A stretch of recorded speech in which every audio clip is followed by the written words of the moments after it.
देवी हुकुम, देवी हुकुम, आप हमेशा कह रहे हैं ना कि बिना कोशिश किए हार नहीं माननी चाहिए। अब दादी सा ने एक मौका तो देकर देखिए आपके मन को पढ़ने का। हो सके है कि सिर्फ बात करने से ही सालों की दूरियां मिट जावे। क्या लगता है तुम्हें वसुधा, ये बात हमारे दिमाग में नहीं आई? तुम हमारी चिंता छोड़ दो और अपने वादे की चिंता करो जो तुमने आज माजिसा से किया। हम नहीं चाहते हैं कि तुम माजिसा से झूठ बोलो, इसलिए कल तुम अपने और देव के रिश्ते के बारे में माजिसा को सब कुछ सच सच बता देना। माजिसा को अपने पति देव से मिलवा देना। नहीं देवी हुकुम, मैं ये पाप नहीं कर सकती। मैं ऐसा कोई काम नहीं कर सकती जिससे आपके और दादी सा के रिश्ते और खराब हो जाए, वो भी जिंदगी भर के लिए। हमारे और हमारे रिश्तों के बारे में तुम्हें चिंता करने की जरूरत नहीं है वसुधा। हमें किसी का एहसान नहीं चाहिए। लेकिन देवी हुकुम, लेकिन क्या वसुधा? अगर तुम्हें सच में हमारी इतनी परवाह होती तो हमें धोखे में रख के तुम हमारे बेटे से शादी नहीं करती। शायद इस परिवार की नियत ही यही है। इस घर में बड़ी बहू और सास के रिश्ते कभी अच्छे नहीं रहते। ना हमारा रिश्ता माजिसा के साथ कभी बन पाया, ना हमारा और तुम्हारा रिश्ता कभी बन पाएगा। अब जाकर माजिसा को सब कुछ सच सच बता दो। हमें तुम्हें पहले ही नहीं रुकना चाहिए था।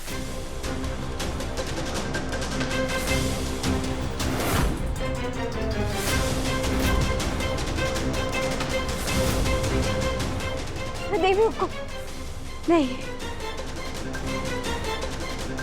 मैं हमारी वजह से आपके और दादी सा के रिश्ते में कोई आंच नहीं आने दूंगी।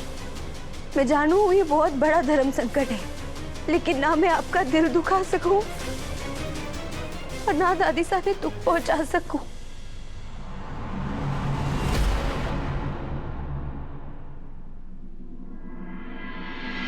अरे सूरज सर पे चढ़ गयो, पर यह बसूड़ी ना आई अब तक। आज अपने बींद से मिलाने वाली थी, आई ना अब तक। जो आज उसने अपना वादा पूरा ना किया ना, तो मैं दवाई ने हाथ तक न लगाऊंगी।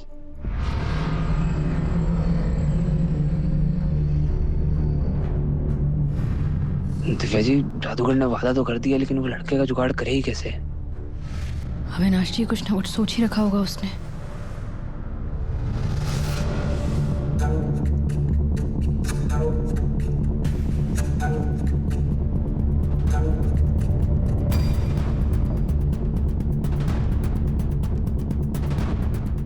लो, आ गई राजकुमारी बाईसा। कहाँ है थारा धनी?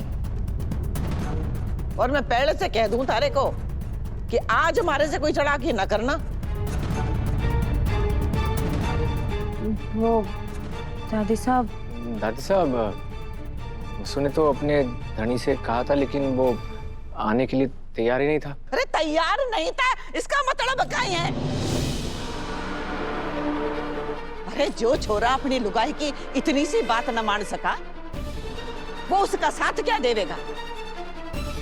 अरे भगवान ऊपर से देख रहा है, ऐसे नालायक पति ने तो कभी सुख न मिलेगा। अरे इस जन्म में तो कहीं, अगले 7 जन्म तक उसको सजा मिलेगी।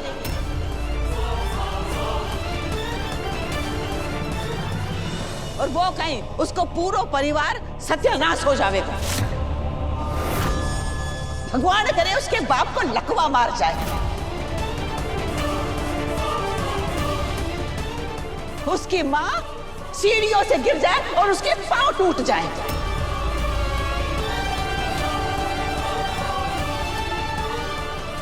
लक्ष्मी जैसी छोरी को अपमान कर रहे हैं ना, भगवान करे उनके घर से लक्ष्मी रूठ जावे, पाई पाई को मोहताज हो जावे वो लोग। माजी साहब, बस माजी साहब, ऐसे कैसे किसी के बारे में बिना जाने कह सकते हैं? क्या पता शायद वो अच्छे लोग हों, पर किसी मजबूरी में वो आपके सामने ना आ पा रहे हो।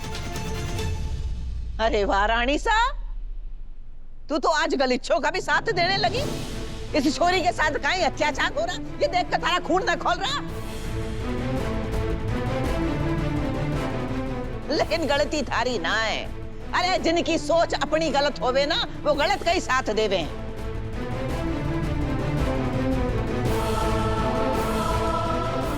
सालों पहले मारी किस्मत फूटी थी छोरी, और आज थारी फूटी है। पर तू चिंता मत कर छोरी। अरे थारे सासरे वालों को मारी हाय लगेगी, बर्बाद हो जाएंगे वो लोग। और खास करके थारी सास, जिसने अपने छोरे को अच्छी सीख ना दी, अच्छे संस्कार ना दिए। अरे ऐसे लोगों को तो ना नरक की आग में जल जाना चाहिए।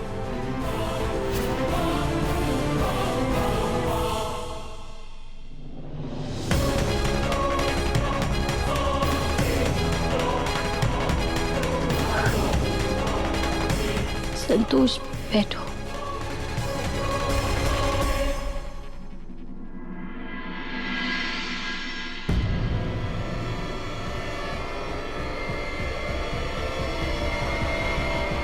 चंदा, माजी सा की बात का बुरा मानने का सा हमने आपसे कहा था, हमने वसुधा से भी कहा था कि अपनी शादी का सच माजी सा को बता दे। फिर वो बता क्यों नहीं देती? हम अपने परिवार, अपने पति, अपने बेटे के बारे में ऐसे बद्दुआ नहीं सुन सकते हैं सा। अब बहुत हो गया। हम खुद जाकर माजी सा को इनकी शादी के बारे में सब कुछ बता देंगे। नहीं चंदा, नहीं, ऐसा करने से बात और बिगड़ जाएगी। तो फिर हम क्या करें सा? बताइए आप।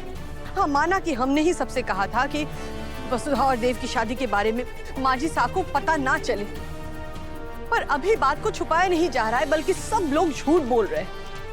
और हमें ये बिल्कुल गवारा नहीं कि हमारी वजह से हमारा परिवार झूठ बोले। चंदा, जब तुमने अपनी गलती मान ही ली है, तो क्या तुम्हें ऐसा नहीं लगता कि वसु को नहीं अपनाना भी तुम्हारी गलती है? क्या तुम्हें एक बार भी ऐसा नहीं लगा कि वसु हमारे घर के लिए बिल्कुल सही है? क्या एक पल के लिए भी तुम्हें उस बच्ची पर प्यार नहीं आ रहा? चंदा, अगर तुम वसु को स्वीकार कर लेती हो, तो हम अभी के अभी जाकर माजी सा से सब कुछ सच सच बता देते हैं। माजी सा भी तो वसु से इतना प्यार करती है, वो तुरंत उसे अपना लेगी। ये मुमकिन नहीं है सा। क्यों मुमकिन नहीं है चंदा?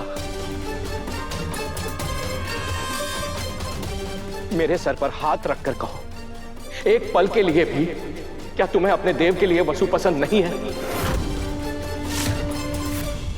हमें बार बार एक ही बात नहीं करनी है सा। ठीक है, अगर तुम्हें वसु इतनी ही नापसंद है तो मेरी कसम खा लो और बात को यहीं पर खत्म करो ना। मैं तुमसे वादा करता हूं चंदा कि मैं आज के बाद कभी तुमसे इस बात के बारे में जिक्र नहीं करूंगा, कभी नहीं पूछूंगा।